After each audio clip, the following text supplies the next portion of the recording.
할렐루야. 오늘 맥주 감사주일 여러분 모두 가정에 하나님의 은혜와 사랑이 언제나 함께 하시기를 주님의 이름으로 축복합니다. 맥주 감사절은 우리가 그 상반기를 보내고 하반기를 시작하는 이 7월 첫째 주로 우리가 기억해서 드립니다. 구약에는 3대 절기가 있죠. 유월절이 있고 맥주절이 있고 그리고 초막절이 있습니다. 이 구약의 3대 절기에는 두 가지 큰 의미들이 있어요. 하나는 영적인 의미와 두 번째는 이 수확에 대한 감사, 일용할 양식을 주심에 대한 감사가 있습니다. 영적인 의미로 유월절은 이스라엘 백성들을 애굽에서 구원해 내신 은혜에 대한 감사. 그 다음에 이 맥주절은 그 구원하신 백성들에게 말씀을 주신 것에 대한 감사. 그리고 세 번째 초막절은 광야 40년 동안 그들을 지키시고 보호하신 것에 대한 감사. 여러분, 사실은 오늘 어떻게 보면 구약의 이 3대 절기 감사절이 오늘 우리에게 영적인 의미에 다 해당합니다. 하나님이 우리를 구원하심에 감사하고 구원하신 우리에게 말씀을 주심에 감사하고 또한 우리가 이렇게 살아가는 가운데서 우리를 언제나 지켜주심에 감사. 여러분, 오늘 그런 가운데 우리의 삶을 또한 이렇게 지키시고 말씀 주시고 구원하신 하나님 앞에 감사할 수 있는 복된 성도들이 다 되시기를 주님의 이름으로 축복합니다. 특별히 이 세 절기들은 모두 이 양식에 대한 이야기와 같아요. 우리가 이 레위기 말씀의 이 절기들은 이 농경을 배경으로 합니다. 농사를 지어서 이제 수확에 대한 기쁨. 여러분, 우리가 어떤 믿음이 귀하다고는 하지만 사람이 이 떡만으로는 살 수 없지만 떡 없이도 살 수 없습니다. 아무리 믿음이 좋은 사람도요, 만약에 먹을 양식이 없어서 사흘을 굶어야 된다고 한다면 아마 남의 집을 넘을 수밖에 없는 이런 인간의 우리가 한계 가운데 있습니다. 그래서 저는 그 유대인들은 굉장히 솔직하게 이것을 표현했다고 보는데 뭐냐면 유대인들은요, 어떤 가난이 있어요. 그리고 가난 이외에 우리가 인생을 살아가면서 경험할 수 있는 모든 고난이 있습니다. 뭐 가족의 죽음도 있을 수 있고 질병도 있을 수 있고 사업의 실패도 있을 수 있고 많은 우리가 인생을 살아가면서 겪는 많은 고난을 한 축으로 하고 한 축에는 가난을 놓고 봤을 때 저울을 달면 우리는 가난 아무리 가난이 힘들어도 우리가 살면서 경험하는 고난들보다야 가난이 그게 더 무거울까라고 우리는 생각하는 경향이 있어요. 그거는 먹고 살 때의 이야기지. 여러분, 아까 말한 대로 만약에 사흘을 굶는 것 같은, 사흘을 금식하는 거랑 사흘이 먹을 게 없어 굶는 얘기는 다릅니다. 유대인들은요, 이 둘을 저울에다 놓으면 이 저울의 무게추가 가난으로 기운다고 생각을 했어요. 그러니까 가난이 주는 어떤 인생의 비참함. 정말 찢어지게 가난한. 그래서 성경에 보면 심령이 가난한 자다. 성경에서 말하는 가난한 자는요, 그냥 조금 수준이 낮은 정도가 아니라 그거는 찢어지게 가난한 거예요. 정말. 그래서 우리가 성경에 보면 아까 우리 그 주비도 일용할 양식이죠. 일용할 양식이 일용이라는 게 뭐예요? 오늘 먹을 양식. 그러니까 오늘 이 양식 먹고 나면 내일 양식은 없는 그런 사람들. 사실은 오늘 양식도 기대할 수 없는 그런 가난한 그런 사람. 여러분, 사실은 이스라엘 백성들이 광야 40년이 바로 그런 상황입니다. 그래서 광야 40년 지난 중에 그들이 끊임없이 불평했던 건 뭐냐면 먹을 것에 대한. 우리는 그거 볼 때 구원받았으면 감사하지. 먹을 것 때문에 하나님 앞에 그렇게 불평하냐? 우리 이렇게 이야기합니다.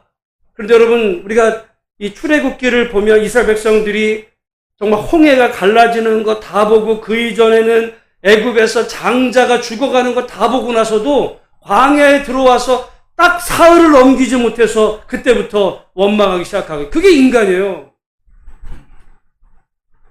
그런데 우리가 성경을 통해 보면 그런 조건 속에 그들은 내일을 기대할 수가 없어. 그야말로 오늘 하나님이 먹을 걸 주시지 않으면 내일은 먹을 것이 없는 이런 상황 가운데 있을 때 하나님께서 만나와 메추라기를 주시고 광야 40년 동안에 그들 가운데서 불순종하다가 죽은 사람은 있어도 굶어 죽은 사람은 없다는 거, 하나님이 그만큼 지켜주셨다는 거. 오늘 사실 우리는 이 가난을 모르겠습니다. 여러분, 우리가 연세 드신 어르신들은 예전에 어린 시절에 경험했을지 모르지만 그것도 구약 성경에 나오는 성도들의 가난과는 비교할 수가 없는 거죠. 여러분, 우리나라 역사 속에서도 이 가뭄으로 인해서 먹을 것이 없어 굶어 죽었던 그런 시절들이 있었어요. 사실 오늘 일부 예배 때 오다가 어떤 감자 얘기가 나왔는데요. 요즘 미국의 대통령 선거 시즌이잖아요. 제가 전에 그 말씀을 드린 적이 있습니다. 미국의 대통령들의 그 주류가 어디 출신들이냐면 아일랜드 출신입니다. 아일랜드라는 나라는 영국에서 조금 떨어진 섬나라인데 영국에 어떻게 보면 이렇게 점령하에 있던 그런 나라였어요. 근데 그 영국에서 이제 과거 우리나라가 일본의 식민지였던 것처럼 아일랜드가 영국의 식민지였던 시절에 먹을 게 없었던 나라였어요. 그러다가 어느 해에 그들은 감자가 주식이었는데 감자가 흉년이 듭니다. 그래서 인구의 거의 4분의 1이 굶어 죽어요. 수백만 명이 굶어 죽습니다. 그러자 그 사람들이 살기 위해서 이제 고향을 등지고 떠나죠. 그렇다고 해서 영국은 갈 수가 없는 거예요. 말하자면 거기 가면 차별받으니까. 그래서 그들이 정말 수백만 명이 떠난 데가 미국이에요. 신대륙 미국이었거든요. 그들은 농사 짓던 사람들이라 미국에 도착해가지고 농사 짓던 사람이니까 땅을, 그때만 해도 지금 같은 시절이야, 땅을 구입하고 농사를 짓다 보니까 그들이 부자가 되고 오늘날 그들이 정치계에 입문해서 거의 역대 대통령은요, 민주당, 공화당은 왔다 갔다 해도 대통령의 주류는 다 아일랜드계입니다. 그만큼 이 가난이라는, 먹을 것이 없어 굶어 죽어야 되는 이런 상황 가운데 처한다는 것은 정말 비극적인 일인데, 특별히 하나님께서 광야 이 40년 동안에 이스라엘 백성들을 일용할 양식으로 채워주신 하나님. 여러분, 오늘 우리가 살아가는 2024년 세계 경제나 오늘 우리들의 경제도 얼마나 어려워요. 저도 요즘 이렇게 차를 타고 보면 우리 망포동 지역에도 새 큰 건물이 세웠는데 1층 보면요, 다 임대차 써 있어요. 안 나갑니다. 어제 뉴스를 보니까 우리나라 국민연금공단에서 2조 3천억을 들인 이 마곡계 대단 2조 3천억을 지은 이 건물이 있어요. 어마어마한 건물이 다 텅텅 됐어요. 입주자가 없어요. 이 국민연금공단에서 얼마나 그거를 잘 계획해서 어마어마하게 의리아르게 적겠어요. 근데 입주자가 없어요.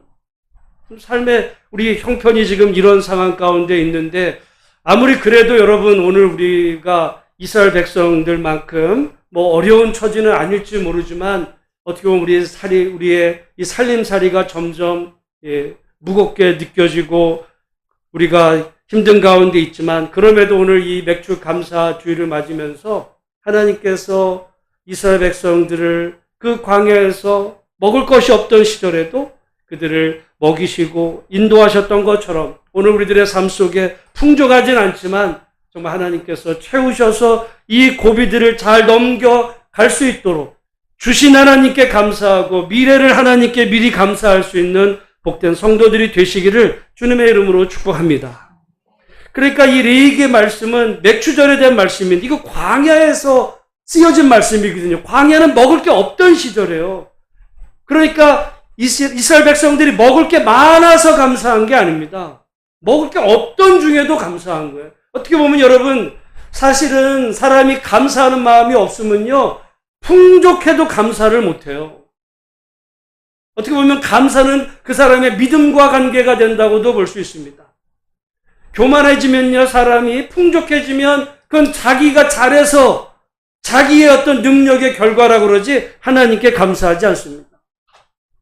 그러나 우리가 믿음 안에서 우리가 바라보면 우리가 가난할지라도 부족할지라도 우리를 일용할 양식을 주신 하나님, 오늘 이 땅을 살아가면서 우리가 넉넉하지 않을지는 모르지만 우리에게 먹을 걸 주시고 잠잘 것을 허락하시며 오늘 또 살아갈 수 있도록 건강과 삶의 여건을 주신 하나님 앞에 감사할 수 있는 이 맥주 감사절 이 아침이 되시기를 주님의 이름으로 축복합니다.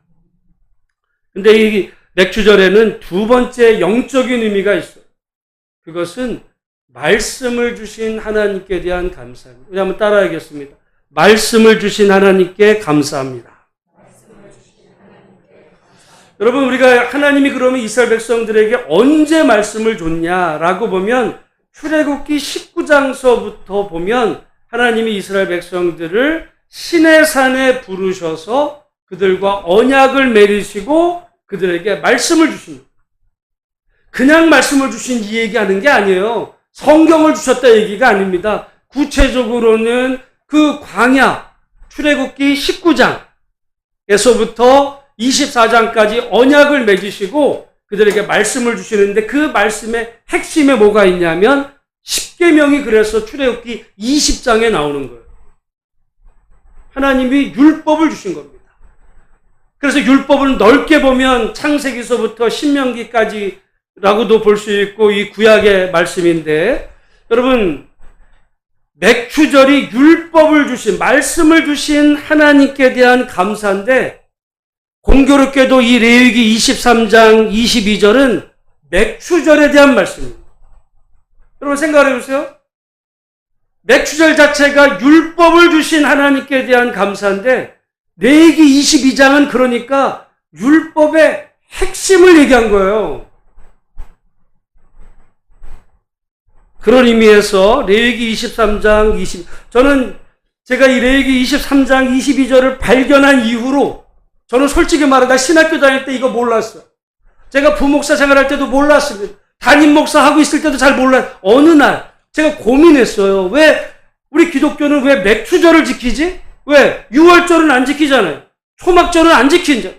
근데 왜 맥주절은 지키는 거야? 제가 고민하면서 연구하다가 제가 이 맥주절이 얼마나 위대한 절기였던가를 깨닫게 해준 말씀이 레위기 23장 22절 말씀입니다. 레위기 23장 22절 그런 의미로 제가 볼 때는 율법의 핵심이 이거라고 봅니다. 저는. 그래서 다시 한번 22절 말씀 같이 한번 읽어보겠습니다. 시작. 너희 땅에 곡물을 벨 때에 반 모퉁이까지 다 베지 말며 떨어진 것을 줍지 말고 그것을 가난한 자와 거루미를 위하여 남겨두라. 나는 너희의 하나님 여호와이니라. 아멘. 여러분, 율법은 좋은 걸까요? 나쁜 걸까요? 율법은 왜 좋은 거죠? 왜냐하면 율법을 주신 분이 누구예요? 하나님. 여러분, 하나님은 좋은 분이 우리에게 주실 때 나쁜 걸 주겠어요? 여러분, 부모가 좋은 부모면 나쁜 부모도 자식에 대해서 나쁜 걸 주지 않아요. 근데 좋은 부모라면 당연히 자식에게 좋은 걸 주겠죠. 근데 물론 요즘은 부모들이 자녀의 교육을 잘못 시키기도 해요. 요즘 사회가 지금 문제가 되고 있는 거, 어떻게 보면 부모가 잘못된 생각을 하니까 아이들에게 잘못된 거를 가르치죠. 옛날에 같으면은 예를 들어 학교에 애들 보내면 야, 친구랑 사이좋게 지내. 선생님 말씀도 잘 듣고, 어려운 애들 있으면 도와주고, 이렇게 좋은 사람이 돼야 돼. 이런 걸 가르쳤어요. 그건 좋은 가르침이야. 요즘은 뭘 가르쳐요? 누가 때리면 가만두지 마라. 절대 손해보지 마. 이런 거. 넌 1등이 돼야 돼. 여러분, 베리는 겁니다. 여러분, 사람도 제대로 어떤 지혜롭게 자녀를 가르친다면 좋은 가르침을 주듯이 저는 율법은요, 다 좋은, 우리 한번 따라해. 율법은 다 좋은 것. 그래서 여러분, 시편 말씀을 보세요. 시편 뭐라고 그랬어요? 우리가 하나님 앞에 형통케 되는 질은 뭐예요? 오직 여호와 율법을 어떻게? 즐거워하여. 율법은 즐거운 거예요. 주야로 그 말씀을 묵상하며 그 말씀대로 사는 게, 그게 율법은 좋은 거예요. 그래서 이 시편의 구구절절이 보면 여러분, 그 율법이 어떻게 보면 생명이라고도 말했고 율법은 좋은 겁니다. 근데 목사님, 신약 성경에 보면 율법을 나쁜 거라고 묘사했잖아요. 그런 적이 있어요. 근데 그거는 율법의 껍데기들에 대한 얘기예요. 가령 안식일. 예수님이 계속 안식일 문제로 지금 이 당시 바리새인들하고 충돌합니다. 그리고 사실은 우리가 그 사도행전을 볼 때 사도행전에 계속 바울과 그 부딪힌 문제가 뭐냐면 할례 문제예요. 할례 문제. 근데 하나님께서 할례든 안식일이든 본래 주셨을 때는 좋은 거였어요. 좋은. 근데 모든 게 여러분, 법은 항상 좋은 거로 시작이 됩니다. 여러분, 세상에서 제일 나쁜 게 뭐냐면 법이 없는 거, 무법천지. 우리는 때로 가장 좋은 사람이 법 없이도 살 수 있는 사람이, 여러분, 정말 그 사람은 좋은 사람이겠지만은 그거는 어쩌다가 나오기 힘들어요. 사람이란 다 욕심이 있어서 법이 없으면요, 법 없이도 살 사람도 뒤로 나쁜 짓도 많이 할 수 있어요. 법은 좋은 거. 그래서 그 사회가 정말 건강하게 이렇게 평안하게 유지되도록 법은 좋은, 세상의 법도 좋은 것인데 왜 하나님이 주신 법이 나쁘겠어요? 하나님의 모든 율법은 다 좋은 건데 사람이 그 율법을 어떻게 보면 악한 것으로 왜곡될 가능성이 이 많은 것이 이게 문제입니다. 그러나 율법은 좋은 것. 근데 그 율법의 모든 것을 한마디로 요약하면 뭐냐? 어느 날 율법사가 예수님께 물어요. 율법의 계명 중에 어느 계명이 가장 큽니까? 라고 그럴 때 예수님이 뭐라고 그래요? 하나님을 사랑하라. 첫째는 주 너의 하나님을 사랑하는데 어떻게 사랑하래요? 마음을 다, 뜻을, 힘을 다해서 주 너의 하나님을 사랑하라 라고 말해요. 근데 거기서 끝난 게 아니라 둘째도 이와 같으니 내 이웃을 내 몸과 같이 사랑하라. 여러분, 근데 우리 이게 이 해석을 놓고 사실은 보수적인 교회하고 진보적인 교회가 입장이 달라요. 보수적인 교회는요, 첫째와 둘째를 서열이라고 생각합니다. 그러니까 첫째는 반드시 지켜야 되는 거고, 둘째는 선택이라고 생각을 해요. 근데 예수님이 뭐라고 그러셨어요? 둘째도 그와 같다는 게 뭐예요? 첫째와 똑같다. 근데 약간 진보적인 어떤 이런 교회는 하나님보다 어떤 사랑의 실천을 또 강조할 때도 있어요. 하나님 이렇게 섬기는 것보다 사랑을 실제로 실천하는 거, 이거를 또 강조하는 쪽이 또 있다고 한다면 또 어느 쪽은 뭔 소리야? 하나님 섬기는 게 으뜸이고 이웃 사랑하고 하는 거는 그거는 뭐 하면 좋지만 안 하면 뭐 그 문제돼. 이렇게 생각하는 경향이 사실은 있어요. 둘 다 틀린 겁니다. 성경 말씀은 첫째와 둘째가 같대. 이게 뭐와 같냐면 여러분, 어떻게 보면 세상의 질서 속에 첫째 1등서부터 100등까지 있을 때 어떤 서열로서 정해진 첫째도 있을 수 있지만 말이죠. 여러분, 집안에서 큰 아이가 있고 둘째 아이가 있어요. 누가 더 귀해요? 누가 더 귀한 거예요? 둘 다 귀한 거예요. 그런 첫째와 둘째입니다. 성경에 예수님께서 첫째는 이와 같고 둘째도 말했을 때, 둘째가 그와 같다 그랬을 때, 마치 여러분 가정에서 첫째, 둘째, 셋째, 우리가 볼 때는 다 장점이 있죠. 큰아이는 뭐 이런 게 특징이고, 둘째는 요런 거 잘하고, 다 개성도 다르고 다 달라요. 근데 우리가 그런 말은 10손가락 손에 깨물어서 안 아픈 손가락 없고 다 귀한 거예요. 우리가 하나님 사랑하는 거와 이웃 사랑하는 것이 같은 건데 이렇게 생각해 볼 수 있습니다. 그러면 하나님 사랑하는 걸 우리가 어떻게 알 수 있냐? 그 사람이 정말 하나님을 사랑하는 것을 어떻게 알 수 있냐를 때, 하나님, 내 가슴을 열어보세요. 내가 드리는 예물을 보세요. 내가 예배에 참여하는 숫자를 보세요. 이거를 누가 얘기했냐면 이사야서에 보면 당시 이스라엘 백성들이 이사야 시대에 그렇게 했어요. 하나님, 우리가 천천의 순양과 만만의 기름을 하나님께 올려드리니 우리가 하나님 얼마나 사랑하는지를 보세요. 이랬어요. 그때 하나님이 뭐라 그래요? 니들이 성전에 마당뜰만 밟고 간다. 여러분, 우리 많은 경우 마당뜰을 밟고 가는 게 어떤 분이 교회 예배당은 안 올라오고 가령 자기 부인 여기다가 교회에다 내려놓고 가는 분을 마당뜰 밟고, 그 얘기가 아니에요. 그 사람이 하나님 앞에 나와서 예배를 드렸습니다. 예물도 드렸어요. 근데 나가서 이웃에 대한 사랑을 실천하지 않았을 그 당시 이사야 당시의 백성들을 향해서 그렇게 하신 말씀이거든요. 여러분, 이거는 구약과 신약의 일관된 거예요. 하나님은 사랑해도 이웃 사랑하지 않아도 된다고 말씀하신 적이 없고요. 반대로 이웃 사랑이 중요하지 하나님 사랑은 중요하지 않다고 말씀하신 적도 없고, 이 두 가지는 같은 거라. 하나님을 우리가 사랑하는 걸 어떻게 알 수 있냐? 뭐로 알 수 있어요? 그 사람이 이웃 사랑하는 정도를 보면 압니다. 그 정도만큼 하나님 사랑하는. 반대로 이웃을 사랑하는 그 크기를 보면 그 사람이 실제로 하나님 사랑의 내용을 알 수 있어요. 상호 보완적. 그래서 이 말씀은 제가 드리는 말씀이 아니라 사도 바울이 갈라디아 5장 14절에 뭐라 그랬어요? 온 율법은 내 이웃 사랑하기를 내 자신같이 하라 하신 한 말씀에서 이루어졌다. 여러분, 그래서 우리는 뭐라 그러냐면 이런 얘기합니다. 본래 율법은 창세기서부터 신명기까지가 다 율법이라고도 볼 수 있고, 그 율법을 유대인들은 613가지라고 그랬어요.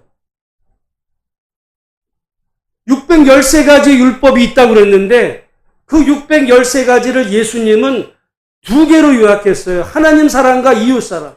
그거를 사도 바울은 다시 하나로 요약했어요. 모든 율법은 하나라는 거야. 그게 뭐예요?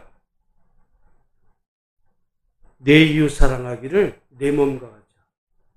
그러니까 여러분, 그게 괜히 나온 얘기가 아니라 오늘 레위기 23장 22절 이 얘기예요. 다시 한번 읽어보겠습니다. 그러니까 레위기 23장 22절은 그냥 어떤 그 레위기의 규례의 말씀만이 아니라 맥추절이 율법을 주신 날인데 율법의 핵심이 뭐냐? 결국은 이거예요. 같이 다시 한번 읽어보겠습니다. 시작. 너희 땅에 곡물을 벨 때에 반 모퉁이까지 다 베지 말며 떨어진 것을 줍지 말고 그것을 가난한 자와 거류민을 위하여 남겨두라. 나는 너희의 하나님 여호와이니라. 아멘. 오늘 이 말씀은 정말 이 자본주의를 살아가는 오늘 우리에게는 너무도 불편한 말씀입니다. 어떻게 하든지 한 올이라도 싹싹 긁어가지고 내 곡식 창고를 쌓아서 부자 되는 것이 어떻게 보면 우리의 마치 인생의 목표인 것 같이 생각하는 이 시대에 하나님은요, 남겨둬요. 그게 율법이라는. 하나님의 모든 말씀이 이웃 사랑. 그러니까 우리가 이웃 사랑하면은 그래 안 된대 이런 것이 아니라 어떻게 보면 실제적.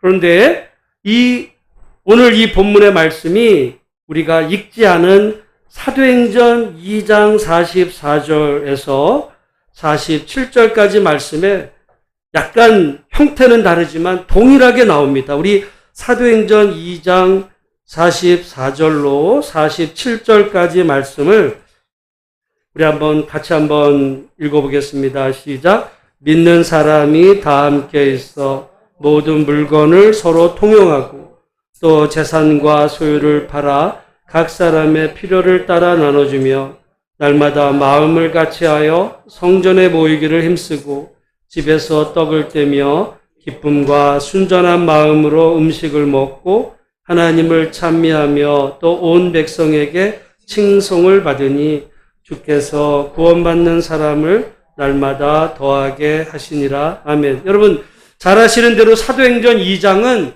오순절 성령 강림 이후에 일어난 사건을 말하고 있습니다. 그런데 우리는 많은 경우 오순절 성령 강림이 있고 나서 불받았다 이거야. 방언했다 이거지. 그러니까 성령 받아라 그럼 뭐예요? 방언해라 이거지. 방언해라. 그래 성령 받으면 은사도 있고 어떤 성령을 능력으로 생각할 때가 있어요. 근데 여러분 사도행전 2장 자체가 오순절 이후에 일어났는데 여러분 우리가 오순절을 또 다른 말로 뭐라 그래요? 그게 맥주절. 왜 오순절이라 그러냐면 6월절에서부터 50일째. 그래서 맥주절이 오순절입니다. 그러니까 오늘 우리 레위기 23장 맥주절에 대한 이야기를 성령께서는 새 시대 사도행전 2장에 성령이 강림하셔서 사람들이 난고 방언을 하게 되고 이 각지에서 그 말씀을 듣고 하나님께로 돌아왔을 뿐만 아니라 그 사람들이 지금 어떻게 하는 거예요? 갑자기 이상한 일을 합니다. 오늘 사도행전 2장에 보면 물건을 서로 통용하고 재산과 소유를 팔아 각 사람의 필요를 따라 나눠주고 여러분 이 얘기는 정확히 어디에 대한 말씀이냐면 레위기 23장 22절 말씀인 거예요. 근데 레위기 23장 22절 말씀은 네가 하나님의 백성이라면 이렇게 하라라고 했다면 사도행전 2장 말씀은 성령을 받으면 이렇게 된다는 거예요. 여러분 우리는 많은 경우 성령 충만을 원해요. 하나님 내게 성령으로 충만하게 해주세요. 그 다음에 어떻게 하는 거예요? 성령 충만하면 어떻게 되는 거예요? 성령 충만하면 좋죠. 방언도 하고 여러분 그것만이 아니라 여러분 사도행전 이 2장의 오순절 성령 강림을 이 오순절이라는 관점에서 구약의 맥주절과 연관 지으면 결국 맥주절 23장 22절 밭에 모퉁이를 다 베지 말고 가난한 자들과 거류민을 위해서 남겨두라고 하는 이 말씀을 누가 어떻게 될 때 이거를 지킬 수 있다는 거예요? 성령으로 충만. 은혜로 충만. 하나님의 은혜로 충만. 여러분 사람은 다 이기적이라 다 아까워요. 안 아까운 사람이 세상에 어디 있겠어요? 쌀 한 톨도 아깝지. 그럼에도 불구하고 가난한 사람을 돌아볼 수 있는 그 마음은 그 사람이 타고난 남을 사랑하는 그런 사람이 개 중에 있을지도 모르지만 본래는 인색할지라도 성령으로 충만한 사람은 주변의 사람들을 긍휼한 마음으로 바라보게 된다. 여러분 그래서 성령 충만하면요. 저는 성령 충만한 사람은 부드러운 사람이 마음이 넓어지고 정말 어려운 사람들을 보면 긍휼한 마음을 갖게 되고 고난당한 사람들을 보면 위에서 기도해주고 내가 도울 길이 없는가 찾아보는 사람. 그 사람이 성령 충만한 사람이고 그 사람이 하나님을 사랑하는 사람. 그 사람이 이웃을 내 몸과 같이 사랑하는 사람. 저는 이 말씀을 제가 이 맥주절의 이 뜻이 이것이 그냥 절기에 대한 이야기만이 아니라 율법의 핵심입니다. 성경의 핵심입니다. 우리는 성경 그러면 예수 믿고 복 받는 구원의 길을 가르쳐 준다고 이야기하지만 물론 그런 얘기도 있지만 맥주절은 율법을 주신 날인데 율법의 핵심으로 레위기 23장 22절에 있다는 이야기는 결국 하나님의 은혜를 받으면 그 사람이 너그러운 사람, 넉넉해지. 여러분 삶은 여전히 그 사람이 빈공해질 수 있지만 그런 얘기잖아요. 콩 한 쪽도 나무로 먹는 사람으로 바뀌는 거예요. 근데 은혜가 떨어지면 어떻게 해요? 어떻게 하든지 남의 걸 뺏으려고 그럽니다. 내게 부족해서 제가 나보다 더 많이 가졌는데 질투하거나 남을 뺏으려고. 그건 하나님 사랑하는. 그건 율법과는 그건 그냥 탐욕의 쩐 종교인이지 그건 기독교도 아니에요. 방언이요? 그런 방언에서 무슨 의미가 있겠어요? 방언을 하기 저는 부정하지 않는다고 말씀을 드렸어요. 그러나 방언받고 예를 들어 우리가 그런 정말 하나님의 어떤 마음으로 사는 사람은 주변의 어려운 사람들을 긍휼한 마음으로 돌아보는 그런 의미의 어떻게 보면 하나님 사랑에 대한 실천. 오늘 여러분 제가 올해 들어가지고 매달 우리 선교사 우리나라에 왔던 여러분 그분들 중에 뭐 꼭 다 장점만 있었겠어요? 그럼에도 불구하고 그분들의 가장 기본적인 마음은 내가 업적을 쌓아가지고 내가 이 선교사라는 업적을 쌓아가지고 무슨 위대한 인물로 내가 그런 사람 가진 사람 없어요. 다 정말 어떤 이 조선이라는 그 나라의 가난한 어떤 그런 사람들 자기가 돕는 그 마음. 저는 그 마음이 그거예요. 그게 성령 받은 마음이고 그분들 중에는 때로 신학적인 여러 가지 뭐 이렇게 좀 다른 부분이 있을지 모르지만 귀한 마음. 그게 오순절 성령의 마음이고 그게 율법의 마음. 근데 제가 일부 때는 이야기를 말씀을 안 드렸고 좀 조심스러운 얘기긴 한데 제가 아는 어떤 선교사님이 있어요. 제일 이 땅에서 가난한 나라의 선교사를 갔어요. 나는 좋아. 그런 나라에 가서 정말 가난한 나라의 선교사로 갔으니 얼마나 귀한 일을 할게. 근데 제가 전에 그 목사님하고 선교사님하고 얘기했던 충격을 받았어요. 근데 이분은 기본적으로 약자는 강자한테 당해도 괜찮다는 생각을 갖고 있어요. 그러니까 우리나라가 일제시대 때 일본한테 약해서 당했던 어쩔 수 없는 거 아니냐고. 약자는 강자한테 당해도 된다라는 그런 마음을 가진 분이 어떻게 목사가 되지? 그런 마음으로 어떻게 그런 나라, 그래서 그 나라는요 지금 군사 쿠데타가 나가지고 막 백성들 난리예요. 저는 그래서 어떤 때는 그 목사님은 지금 그 군사 쿠데타가 벌어진 그 나라 속에서 선교를 하는데 정말 고통당하는 그 백성들 편인지 그 군부 편인지 궁금해져요. 최소한 우리나라에 왔던 선교사들은요 그런 마음을 안 했어요. 고통당하는 사람들을 도와주고 그들의 편이 돼주고 그게 레위기 말씀이고 그게 신약성경 지금 사도행전 2장의 말씀 그게 예수님이지. 없는 사람 무시하고 강자 편에 줄 서는 거야. 거기가 교회랑 무슨 상관이 있어요. 그건 세상이지. 세상은요 강자 쪽에 붙어요. 왜? 거기가 나올 게 많거든. 거기 붙어야 자리도 차지하고 먹을 게 많으니까. 그건 세상이에요. 그건 교회가 그 일을 하면요 그거는 타락한 그런 분이 있어요. 가슴이 아파요. 여러분 저는 볼 때 오늘 우리 사도행전 이 말씀에 우리 하나님은 절대 그런 분이 아니고 율법은 그렇지. 율법은 언제나 가난한 그런 사람들을 오히려 돌아보고 서로 정말 콩 한 쪽도 나눠 먹는 그런 속에 하나님의 사랑이. 그게 사실 옛날 우리예요.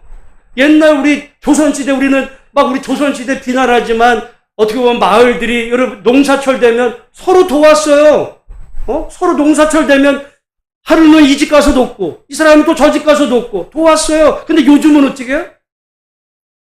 요즘은요 계층의 사다리가 있어가지고 1층부터 100층 중에 자기가 90층에 있는데 89층하고 91층 요 사이에서 서로 경쟁하고 갈등하고 네가 낫니 내가 낫니 뭐 이러고 서로 있어요. 저는 깜짝 놀란 게 여러분 저는 옛날에 우리 아이들 학교 보낼 때 서성하니 중경외시 이게 무슨 말인지 모르죠. 얘네들이 다 서울에 있는 학교예요. 근데 서울에 인서울 했다고 다 된 게 아니야. 거기에도 서열이 있어요. 서강대, 성균관대, 한양대 이게 다 서열이 있어 서열이. 그래가지고 너 어느 학교 다니니? 딱 그러면 나 어느 학교 다니면 너는 내 아래야. 애들 머릿속에 이렇게 박혀 있어요. 그러면 같은 학교를 다니면은, 우리는 같은 학교. 천만의 말씀. 너 무슨 시험으로 들어왔는데, 이게 달라요, 또. 그리고 너 무슨 과인데? 애들이요, 전부 서로가 네가 낫니, 내가 낫니? 이 경쟁으로 층층이 돼가지고 나는 너보다 한 단계 위야. 이게 오늘 우리 2024년 대한민국 현실이거든요. 여러분, 지옥이 뭐 딴 게 있지 않아요. 어떻게 보면 세상이 그게 지옥입니다. 서로를 어떻게 보면 돕는 대상이 아니라 내가 넘어야 될 경쟁 상대로. 그래서 제가 전에도 말씀드리잖아요. 내가 요즘 정말 요즘 그 아이들이, 요즘 저희가 사실 여기 일로 이사 올 때 돈이 없어서 여기 빌라로 들어가려고 그랬어요. 근데 우리 아이들이 빌라를 못 가겠대. 나는 왜 좁아서 그러나? 그 생각을 했어요. 그게 아니야. 애들 사이에서는요, 빌라 살면 거지라고 벌레로 얘기를 해요.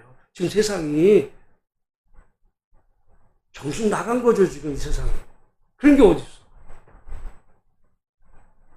근데 기독교인도 그런 생각으로 이 세상을 살면 이게 하나님의 복음이 어디 있습니까? 그렇죠.